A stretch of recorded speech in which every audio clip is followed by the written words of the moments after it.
رب اشرح لی صدری ویسر لی امری واحلل عقدۃ من لسانی یفقہوا قولی۔ اعوذ باللہ من الشیطان الرجیم، بسم اللہ الرحمن الرحیم۔ لفظی ترجمہ: سورۃ البقرہ، آیت نمبر 1 سے 5 تک۔ الف لام میم، الف لام میم۔ ذالک الکتاب، یہ کتاب، لا ریب، نہیں ہے شک، فیہ، اس میں، ہدن، ہدایت ہے، للمتقین، تقوی والوں کے لیے، الذین، وہ لوگ، یؤمنون، جو ایمان لاتے ہیں، بالغیب، غیب پر، ویقیمون، اور وہ قائم کرتے ہیں، الصلاۃ، نماز، ومما، اور اس میں سے جو رزقناہم، ہم نے رزق دیا ان کو، ينفقون، وہ خرچ کرتے ہیں، والذین، اور وہ لوگ، یؤمنون، جو ایمان رکھتے ہیں، بما، اس چیز پر جو، انزل، نازل کی گئی، الیکا، آپ کی طرف، وما، اور جو، انزل، نازل کی گئی، من قبل کا، آپ سے پہلے، وبالآخرۃ، اور آخرت پر، ہم، وہ، یوقنون، یقین رکھتے ہیں، اولئک، یہی، علی ھدی، ہدایت پر ہیں، من ربہم، اپنے رب کی طرف سے، واولئک، اور یہی، ہم، وہ ہیں، المفلحون، جو کامیاب ہونے والے ہیں۔ تفسیر: سورۃ البقرہ، سورۃ البقرہ کی 286 آیات ہیں، 40 رکوع اور 6440 کلمات اور 26251 حروف۔ سورت کا نزول نمبر 87 اور مصحف کے اعتبار سے نزول نمبر 1۔ اور سورۃ البقرہ مدنی سورت ہے۔ سورۃ البقرہ کا نام، یعنی سورۃ البقرہ کی نام کی وجہ تسمیہ کیا ہے، یعنی اس کو سورۃ البقرہ کیوں کہتے ہیں؟ اس لیے کہ اس کے اندر ایک گائے کا ذکر ہے جو کہ بنی اسرائیل کو ذبح کرنے کے لیے جس کے بارے میں حکم دیا گیا تھا۔ الف لام میم، الف لام میم، یہ حروف المقطعات ہیں۔ ان کے بارے میں مفسرین کے کئی اقوال ہیں۔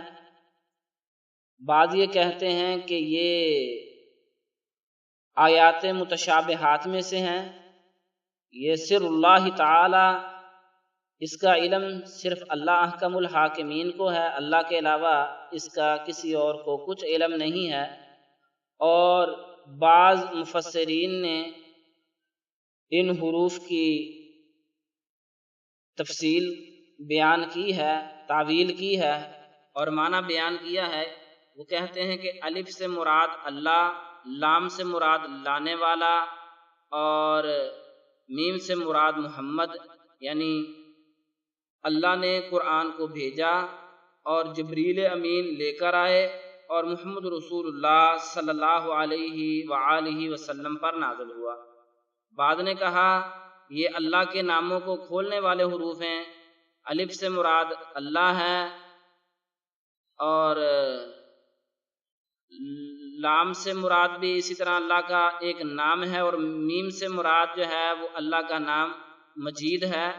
تو مختلف معانی بیان کرتے ہیں، لیکن حقیقی بات یہ ہے کہ الف لام میم یہ حروف المقطعات ہیں، اس کا ایک معنی ہے، لیکن وہ معنی کیا ہے وہ اللہ ہی کو معلوم ہے، ہمیں معلوم نہیں ہے۔ نہ تو اللہ احکم الحاکمین نے اپنے نبی کو بتایا اور نہ ہی نبی علیہ الصلاۃ والسلام نے اپنے امتیوں کو بتایا۔ تو اس کے بارے میں جو صحیح موقف ہے وہ یہی ہے کہ اللہ اعلم بمرادہ ذالک الکتاب، یہ کتاب، اس کتاب سے مراد قرآن ہے، اور ذالک اس میں اشارہ ہے، اور اس میں اشارہ کی دو قسمیں، ایک اس میں اشارہ قریب کے لیے ہوتا ہے اور ایک بعید کے لیے ہوتا ہے۔ اس مقام پہ اس میں اشارہ بعید ہے، تو کتاب تو ہمارے قریب ہے، یہ اس میں اشارہ بعید کیوں لایا گیا؟ اس لیے کہ یہ اللہ احکم الحاکمین کی اس کتاب کی عظمت کو بیان کر رہا ہے۔ بعض دفعہ ہم جمع کے صیغے یا جمع کے لفظ استعمال کرتے ہیں، جمع کی ضمیریں استعمال کرتے ہیں ادباً، کسی کا احترام ملحوظ خاطر رکھتے ہوئے، تو اس مقام پہ بھی ذالک اس میں اشارہ اس لیے لایا گیا کہ یہ قرآن کی عظمت کو بیان کر رہا ہے۔ دوسرا قول یہ ہے کہ ذالکہ کا مشار الیہ وہ جو لوح محفوظ میں کتاب ہے وہ مراد ہے، لوح محفوظ مراد ہے۔ تو ذالک الکتاب، یہ کتاب لا ریب، نہیں ہے کوئی بھی شک، یعنی اس کتاب کے اندر من جانب اللہ ہونے میں کسی قسم کا کسی کو کوئی شک اور شبہ نہیں ہونا چاہیے۔ یہ کتاب واقعتاً اللہ احکم الحاکمین نے ہی نازل فرمائی ہے، اس کے اندر کسی قسم کی کوئی شک کی گنجائش نہیں ہے۔ اس کتاب کے شروع میں اور آغاز میں یہ بتایا جا رہا ہے کہ کسی کو شک نہیں کرنا چاہیے، یقین کے ساتھ ایمان کے ساتھ پڑھنا چاہیے کہ یہ کتاب من جانب اللہ ہے اور ہدن للمتقین، متقین کے لیے ہدایت ہے۔ اب سوال پیدا ہوتا ہے کہ تمام لوگوں کے لیے کیا یہ کتاب ہدایت نہیں ہے؟ بات یہ ہے کہ یہ کتاب ہدن للناس بھی ہے اور ہدن للمتقین بھی ہے۔ ایک مقام پہ اسی سورہ کے اندر آگے جا کے آئے گا کہ اللہ احکم الحاکمین نے اس کتاب کو نازل فرمایا اور یہ کتاب ہدن للناس، تمام لوگوں کے لیے ہدایت ہے۔ ہدایت تو یہ تمام لوگوں کے لیے ہے، لیکن بات یہ ہے کہ ہدایت اس سے وہی حاصل کرتے ہیں جو ہدایت کے طالب ہیں۔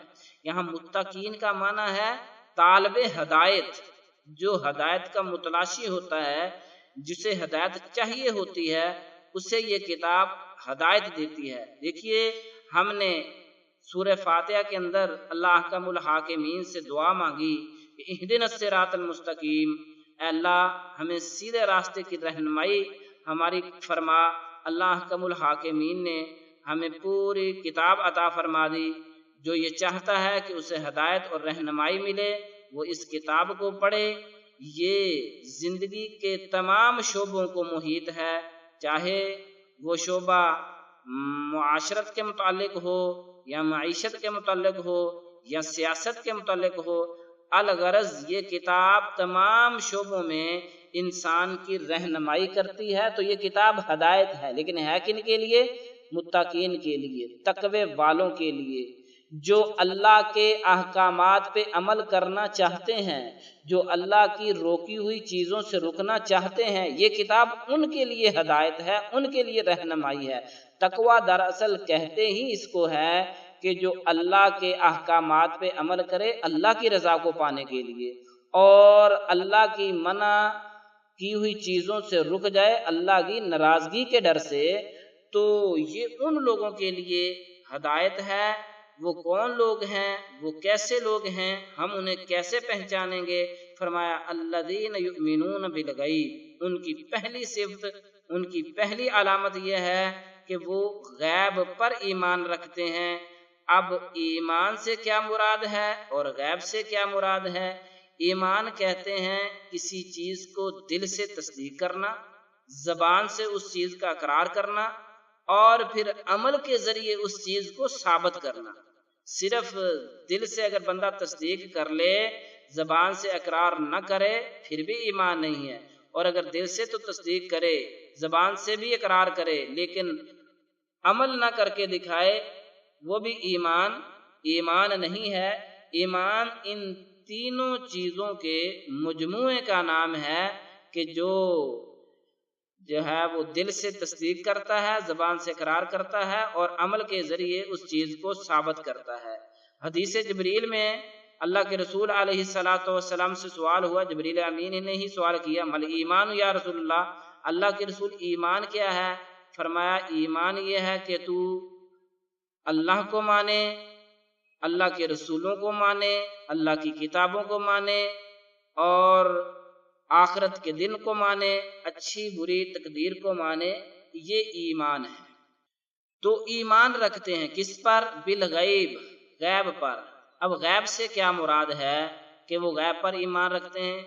غیب کہتے ہیں آنکھوں سے جو چیز اوجھل ہو، چھپی ہوئی چیز کو، جو چیز نظر نہ آئے اس کو غیب کہتے ہیں۔ اس مقام پہ غیب سے مراد اللہ احکم الحاکمین کو ماننا اور جنت اور جہنم کو ماننا، اللہ کے فرشتوں کو ماننا، یوم آخرت کو ماننا، ان تمام چیزوں کو جو متقین ہوتے ہیں، جو تقوی والے ہوتے ہیں، وہ بن دیکھے مانتے ہیں۔ وَيُقِيمُونَ الصَّلَاةَ، اور متقین کی دوسری صفت وہ نماز قائم کرنے والے ہوتے ہیں۔ نماز کو اس کے واجبات، اس کے ارکان، اس کی وقت کی پابندی کے ساتھ پڑھنے والے ہوتے ہیں۔ وہ نمازوں کے اندر سستی نہیں کرتے۔ وَيُقِيمُونَ الصَّلَاةَ وَمِمَّا رَزَقْنَاهُمْ يُنْفِقُونَ، اور جو ہم نے ان کو رزق عطا کر رکھا ہے اس میں سے وہ خرچ کرتے ہیں۔ یعنی اللہ کے راستے میں اگر ان پر زکوٰۃ جو ہے وہ فرض ہوتی ہے تو زکوٰۃ ادا کرتے ہیں، اور اگر زکوٰۃ نہیں تو صدقہ و خیرات نفلی یعنی صدقہ و خیرات بھی وہ کرتے ہیں۔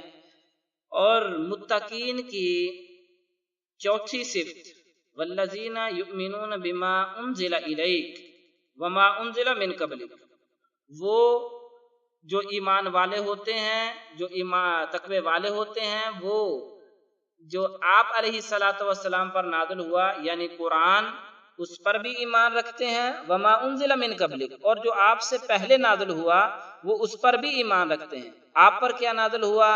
بما انزل الیک، اب ما سے مراد قرآن بھی ہے اور حدیث بھی ہے، جو کچھ بھی نازل ہوا، کیونکہ ما جو ہے وہ للعموم، یہ عموم کے لیے، عموم پر دلالت کرتا ہے۔ تو ما سے مراد قرآن بھی ہے اور ما سے مراد حدیث بھی ہے۔ جو کچھ بھی نازل ہوا آپ علیہ السلام پر، ان تمام چیزوں پر متقین ایمان اور یقین رکھتے ہیں۔ وما انزل من قبلک، اور جو کچھ آپ علیہ السلام سے پہلے انبیاء پر نازل ہوا، یعنی کہ تورات ہے، انجیل ہے، زبور ہے، صحف ابراہیم ہے، اور باقی انبیاء کو جو صحف دیے گئے ان تمام پر ان کا ایمان ہے۔ وبالآخرۃ ہم یوقنون، اور متقین کی پانچویں صفت یہ ہے کہ وہ آخرت پہ یقین رکھتے ہیں۔ ان کا عقیدہ ہے کہ قیامت آئے گی اور ہمارے اچھے اعمال کی ہمیں جزا ملے گی، ہمارے برے اعمال کی ہمیں سزا ملے گی۔ تو یہ جو صفات رکھنے والے لوگ ہیں، فرمایا اولئک علی ھدی من ربہم، یہ لوگ ہدایت پر ہیں اپنے رب کی طرف سے۔